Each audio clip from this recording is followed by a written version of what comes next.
Bismillahirrahmanirrahim. Assalamualaikum warahmatullahi wabarakatuh. Pembahasan kita kali ini adalah tentang vektor di bidang. Pengertian vektor dan notasinya. Vektor adalah besaran yang memiliki nilai dan arah. Vektor dinotasikan dengan huruf kecil yang ditebalkan. Di sini dicontohkan dengan vektor V, di mana vektor V-nya ini ditulis dengan huruf kecil dan ditebalkan. Ataupun vektor dapat dinotasikan dengan huruf kecil yang diberi tanda panah di atasnya. Nah, di sini kita berikan contoh notasi untuk vektor V, di mana V-nya itu ada tanda panah kecil di atasnya. Vektor juga dapat digambarkan secara grafis atau secara geometris sebagai berikut. Nah, pada gambar ini diberikan dua buah vektor, yaitu ada vektor V dan vektor U.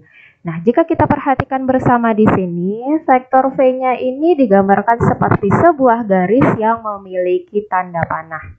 Nah, kalau kita lihat di vektor V, garisnya itu memiliki titik A dan titik B, di mana tanda panahnya itu ada pada titik B. Nah, dari gambar secara geometri ini atau secara grafis ini, kita dapat mengetahui bahwa pada vektor V-nya itu memiliki titik pangkalnya di A dan titik ujung di B. Karena di sini tanda panahnya itu menunjukkan arah dari vektor. Jadi jika kita lihat di gambar ini, kita ketahui bahwa tanda panahnya itu ada di titik B, maka titik B-nya itu dikatakan titik ujung. Dan titik pangkalnya itu ada di titik A. Kemudian kalau kita perhatikan gambar dari vektor U ini kita juga dapat menemukan bahwa titik pangkalnya ada di titik C dan titik ujungnya itu ada di titik D. Di mana pada titik D terdapat tanda panah, di mana tanda panah itu menunjukkan arah dari vektor U. Pada gambar di samping, titik A disebut sebagai titik pangkal dari vektor V dan titik B disebut sebagai titik ujungnya. Sedangkan titik C sebagai titik pangkal dari vektor U dan titik D sebagai titik ujungnya. Vektor V dapat juga dinotasikan dengan vektor AB. Nah, vektor V kita ini jika kita lihat dari gambar, titik pangkalnya ada di A dan titik ujungnya ada di B. Maka jika dinotasikan itu adalah vektor AB, di mana di atasnya juga diberi tanda panah yang menunjukkan bahwa AB itu adalah vektor yang memiliki titik pangkal di A dan titik ujung di B. Begitu juga dengan vektor U dapat dinotasikan dengan vektor CD, di mana vektornya itu memiliki titik pangkal di C dan titik ujungnya ada di D. Penjumlahan vektor. Penjumlahan vektor secara grafis dapat didefinisikan sebagai berikut. Definition of vector addition. If U and V are vector positions, so the initial point of V is at the terminal point of U, then the sum U plus V is the vector from the initial point of U to the terminal point of V. Definisi dari penjumlahan vektor. Jika kita memiliki dua buah vektor U dan V yang diposisikan sehingga titik pangkal dari vektor V, ingat vektor V ini adalah vektor yang kedua ya.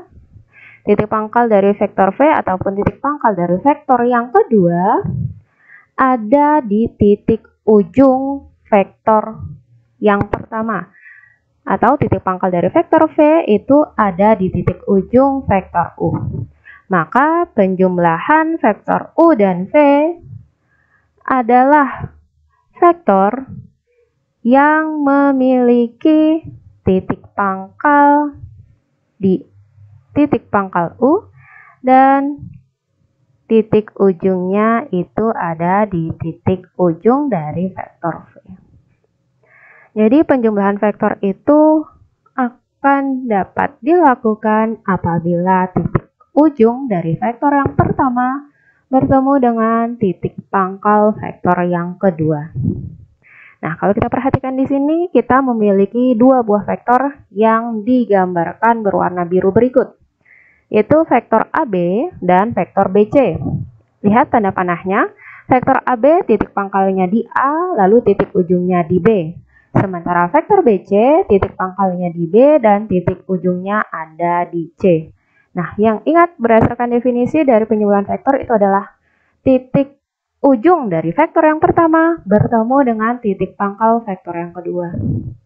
Kita perhatikan di sini, vektor AB titik ujungnya ada di B dan vektor BC titik pangkalnya ada di B. Maka kalau kita ingin menjumlahkan vektor AB ditambah vektor BC, maka titik ujung vektor yang pertama bertemu dengan titik pangkal vektor yang kedua.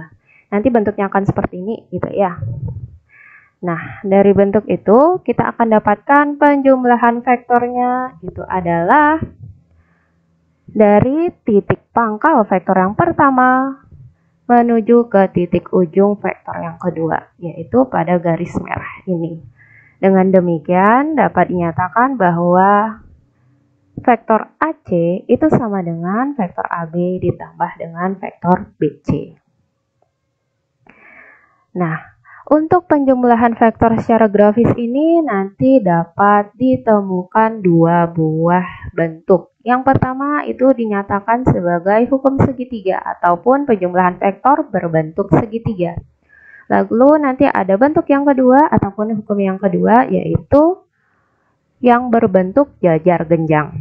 Perbedaannya di mana? Kita perhatikan bersama-sama. Untuk yang berbentuk segitiga, kita lihat di sini vektor U dijumlahkan dengan vektor V. Kita perhatikan bahwa ujung dari vektor yang pertama, yaitu vektor U, titik ujung vektor yang pertama, bertemu dengan titik pangkal vektor yang kedua. Gitu ya, sehingga nanti penjumlahannya itu adalah dimulai dari titik pangkal vektor yang pertama menuju ke titik ujung vektor yang kedua. Ini dia U tambah V. Dan kalau bentuknya seperti ini, itu dinyatakan dengan penjumlahan vektor berbentuk segitiga.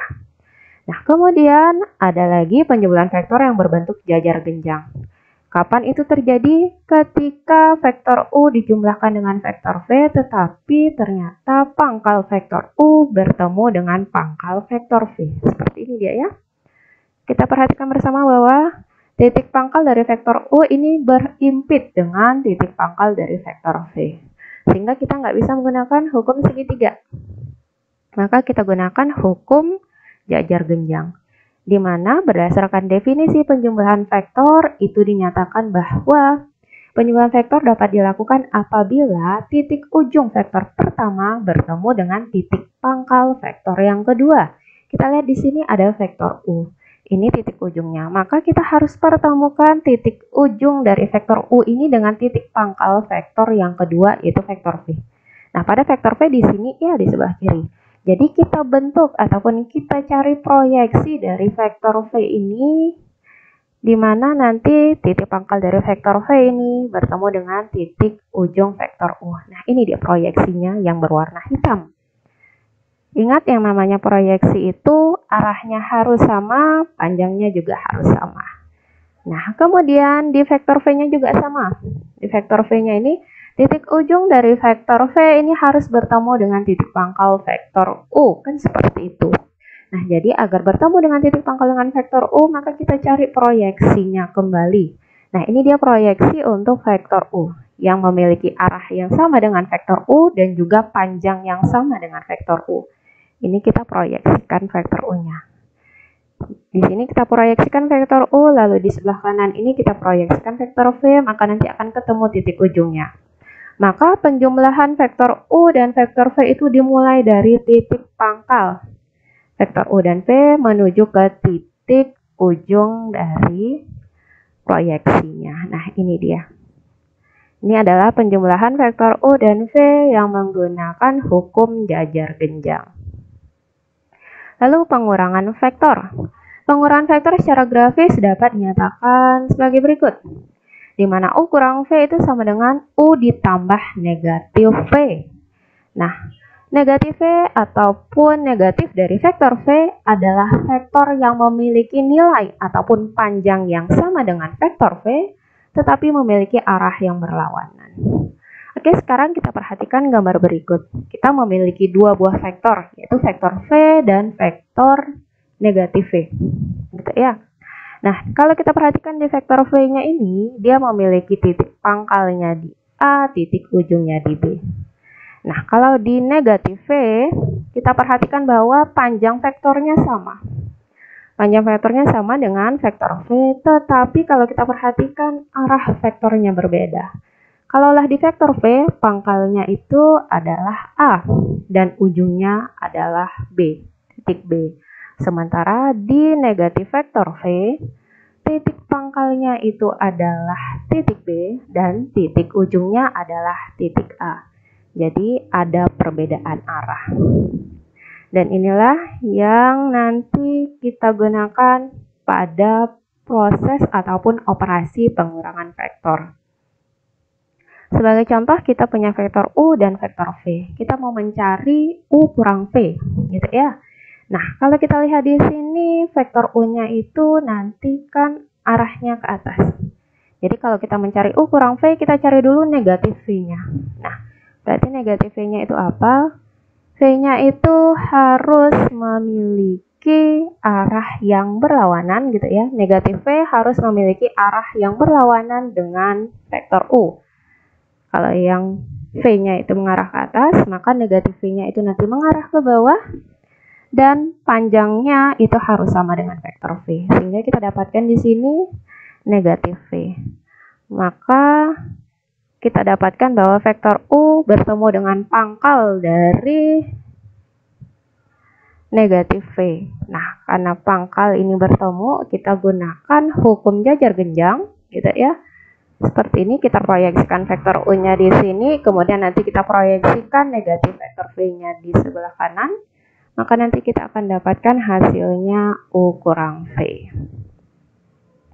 Oke, kita lanjutkan ke komponen vektor.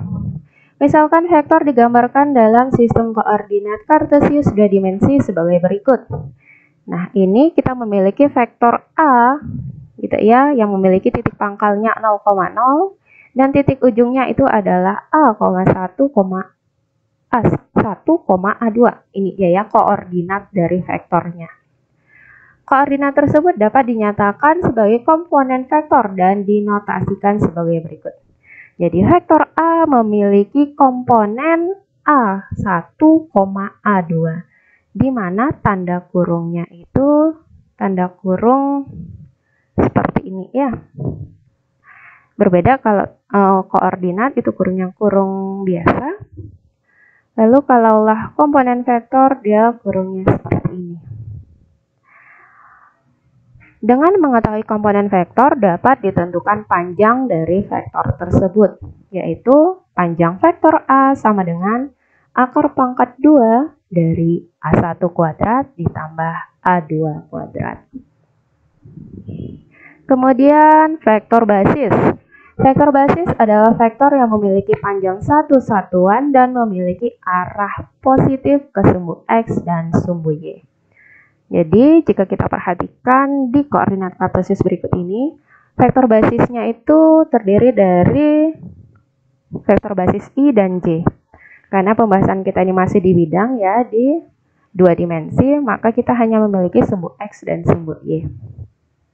Untuk vektor basis I, itu memiliki panjangnya satu satuan dan menuju arah sumbu X positif. Sementara vektor basis C, dia memiliki panjang satu satuan dan menuju arah sumbu Y positif. Sehingga dapat dinyatakan yaitu vektor basis I memiliki komponen vektor 1,0 dan vektor basis J memiliki komponen vektor 0,1. Jadi misalkan kita di sini memiliki vektor A yang pada koordinat kartesiusnya itu berada pada A,1, A1, A2. Maka nanti vektor dari A dapat ditulis dalam vektor basis, yaitu vektor A sama dengan A1I ditambah A2J. Misalkan vektor A-nya memiliki komponen 3,2. Maka vektor A dapat dinyatakan dengan vektor A sama dengan 3I ditambah 2J. Sifat-sifat aljabar vektor. Selain analisa secara grafis atau geometri, vektor juga dapat dianalisa secara aljabar sebagai berikut. Jadi A ditambah B, vektor A ditambah vektor B. Vektor A memiliki komponen A1, A2 ditambah komponen vektor B yaitu B1, B2. Maka nanti kita jumlahkan komponen pada yang pertama ya. A1 dijumlahkan dengan B1, baru nanti A2 dijumlahkan dengan B2. Nah, nanti bentuk ini kan penjumlahan ya, penjumlahan bersifat komutatif, nanti bisa dituliskan dengan B1 ditambah A1, B2 ditambah A2. Nah, bentuk ini nanti bisa diubah menjadi B1, B2 ditambah A1, A2. Nah, ini yang pertama B1, B2 ini adalah komponen untuk vektor B, dan A1, A2 ini adalah komponen untuk vektor A. Maka penjumlahan vektor A ditambah B itu nilainya akan sama dengan penjumlahan vektor B ditambah A. Berikut ini diberikan beberapa sifat-sifat aljabar vektor. Jika vektor A, vektor B, dan vektor C. Ini ya, perhatikan bahwa A, B, dan C-nya ini ditebalkan, maka A, B, C yang ini menunjukkan vektor. Kemudian di sini ada C dan D. C dan D-nya ini tidak ditebalkan, maka C dan D-nya ini adalah skalar. Nah, nanti kita akan dapati ada 8 sifat-sifat aljabar pada vektor. Oke, kemudian kita lihat unit vektor. Unit vektor ataupun vektor satuan yaitu dinyatakan dengan U adalah vektor yang memiliki panjang satu satuan. Misalkan terdapat vektor A, maka vektor satuan U dari A dapat ditentukan dengan, ini dia, vektor satuan U sama dengan 1 per panjang dari vektor A dikali dengan vektor A. Atau bisa juga ditulis bahwa vektor satuan U itu sama dengan A per panjang vektor A.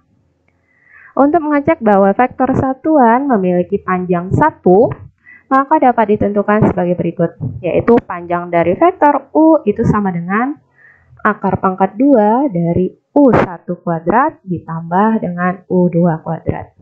Ingat bahwa U ini adalah vektor satuan, maka nanti vektor U ini memiliki komponen vektor, di mana komponen vektor yang pertama itu U1, lalu komponen vektor yang kedua adalah U2.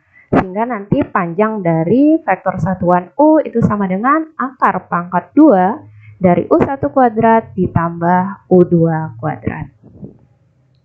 Oke, sekian pembahasan kita mengenai vektor di bidang. Billahi taufiq wal hidayah. Wassalamualaikum warahmatullahi wabarakatuh.